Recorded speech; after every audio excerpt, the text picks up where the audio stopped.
Giyera, pagbagsak ng mga eroplano, pasulpot-sulpot na nakakahawang sakit, kamatayan at iba pang trahedya. Lahat yan nakita daw na mangyayari na noon pa ng sinasabing Nostradamus ng Asya, ang bisyonaryo na si Rudy Baldwin. Totoo ba o sadyang nagkataon lang ang kanyang mga naging pangitain? Babala ni Rudy Baldwin. Sa Pilipinas, ang kilalang visionary na si Rudy Baldwin, sinasabing Pinoy Nostradamus. Ang tanungan ng marami dahil marami din daw sa mga prediksyon niya ay nagkakatotoo.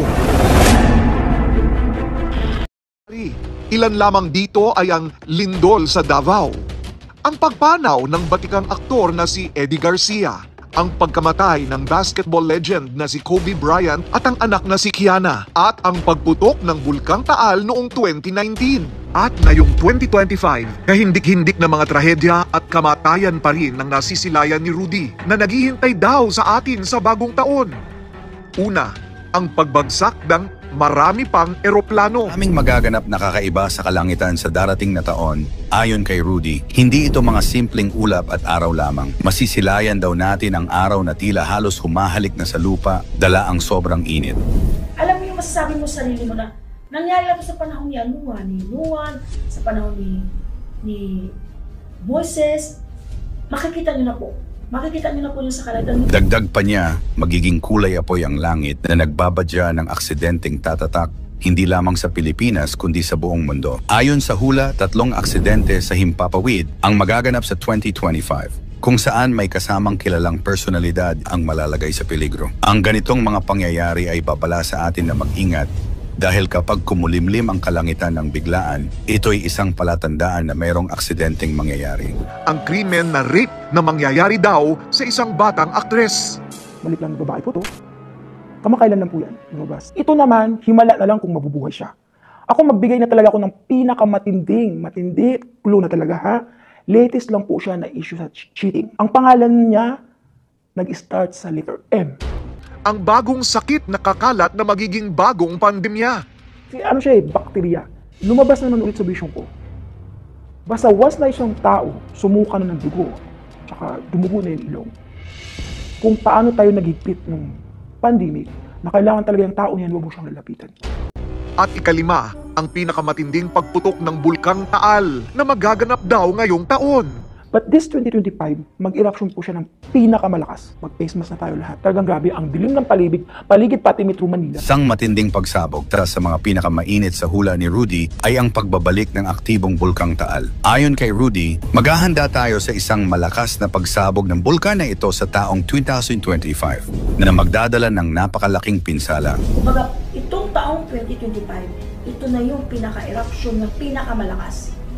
Wika ni Rudy, ito raw ang magiging huling matinding buga ng bulkan bago ito muling manahimik. Pero hindi lang ito ang babala ni Rudy dahil sa pagsabog na ito, may lilitaw daw na bagong isla sa gitna ng lawa. Isang isla na nakakamangha dahil ito raw ay magagamit para sa pananampalataya. Dito raw ilalagay ang mga santo bilang pagpaparangal sa Diyos. Maaari nating tingnan ang prediction na ito bilang babala at pagkakataon para maghanda. Sapagkat sa nakaraang mga taon, pinatunayan na ni Rudy na kaya niyang makita ang mga ganitong kaganapan tulad ng pagsilang ng bagong isla sa Japan matapos ang malakas na lindol. Kaya sa 2025, mag-ingat at maghanda sa posibleng panganib na hatid ng Bulkang Taal. Taon ng pagdadalamhati sa mga tagahanga at personalidad. Ayon pa kay Rudy, 2025 ay isang taon na puno ng pagdadalamhati, lalo na para sa mga tagahanga ng mga sikat na personalidad. Sa taong ito, may ilang kilalang tao ang masasawi dahil sa aksidente, depresyon at sakit. Ilan dito ay mga veterano na tila hindi kinaya ang bigat ng buhay at nagdesisyon na wakasan na ang kanilang buhay. Nakakalungkot isipin na sa harap ng kamera, tila masaya ang kanilang ngiti, ngunit sa likod nito ay nagtatago ang kanilang hinanakit. Tinatayang tataas ang mga kaso ng depression at stress, hindi lamang sa mga artista, kundi pati na rin sa mga karaniwang tao. Lalo na sa mga OFW na mag-isa sa ibang bansa, may mga OFW pa na tila walang awa na biktima ng krimen gaya ng pagsunog ng buhay. Isang napakasaklap na senaryo na binigyang diin ni Rudy sa kanyang hula. Kaya't ipinapaalala niya sa atin ang halaga ng komunikasyon sa pamilya at pagpapalakas ng pananampalataya sa Diyos. Bagyong may dalang trahedya. 3 malalakas na bagyo ang tatama sa Pilipinas sa 2025 ayon kay Rudy. Hindi ito mga simpleng bagyo lamang kundi magdudulot ito ng matinding pinsala. Isa sa mga bagyong ito ang magdadala ng kakaibang lakas na tila kasama ang galit ng kalikasan. Kaya't nararapat lamang na maghanda ang bawat isa. Dagdag pa rito, ang mga bagyong ito ay hindi lang tatama sa karaniwang mga lugar na nasalanta na noon. Magdudulot din sila ng matinding baha, pagguho ng lupa at pagkasira ng mga tirahan sa mga hindi inaasahang rehiyon. Paglago ng krimen at kasamaan. Isang madilim na prediction pa ni Rudy ang pagtaas ng antas ng krimen, lalo na ang mga kagagawa ng mga sakim, gahaman, at mga traidor. Kasi ito pa namang taong 2025 is taon ng pag-traidor. Maraming mapanglinlang at mapang-abuso ang magpapakita ng tunay na kulay sa 2025. Nagbigay pa siya ng payo na huwag basta magpautang sa 2025 dahil hindi babayaran ang utang at mag-ingat sa mga mapanlinlang na tao. Kaya advice ko sa inyo sa taong 2025, huwag kayo magpautang. Maniwala kayo sa vision ko, wala magbabayad. Sa 100% baka may 2% lang magbabayad. Sa iba't ibang bahagi ng mundo, may kanya-kanyang pagsubok. Apoy ang haharapin ng China, paglubog at pagguho naman sa Indonesia at walang tigil na mga lindol sa Pilipinas. Tila ipinapaalala sa atin na palaging may banta ang kalikasan sa bawat sulok ng mundo. At panguna, pagtaas ng pananampalataya at pagkakaisa. Sa gitna ng lahat ng mga negatibong prediksyon, nagbigay si Rudy ng isang sinag ng pag-asa.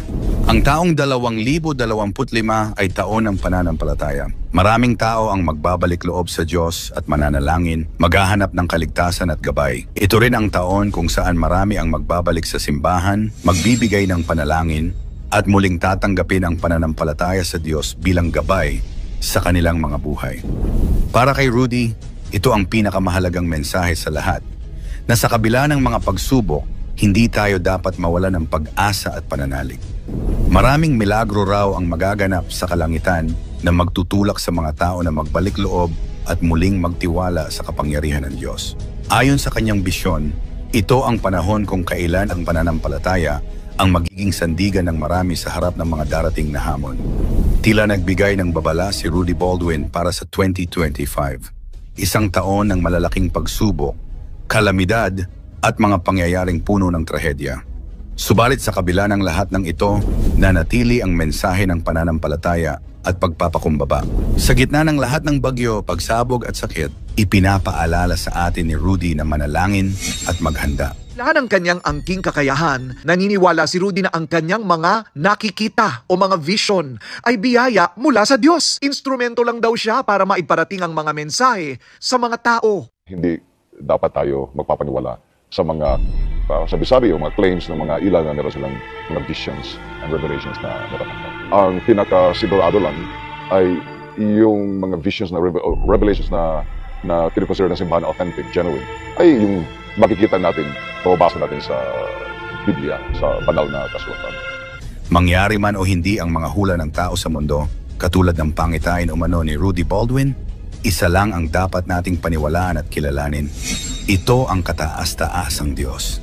Ano ang iyong palagay sa bagong hula ni Rudy Baldwin?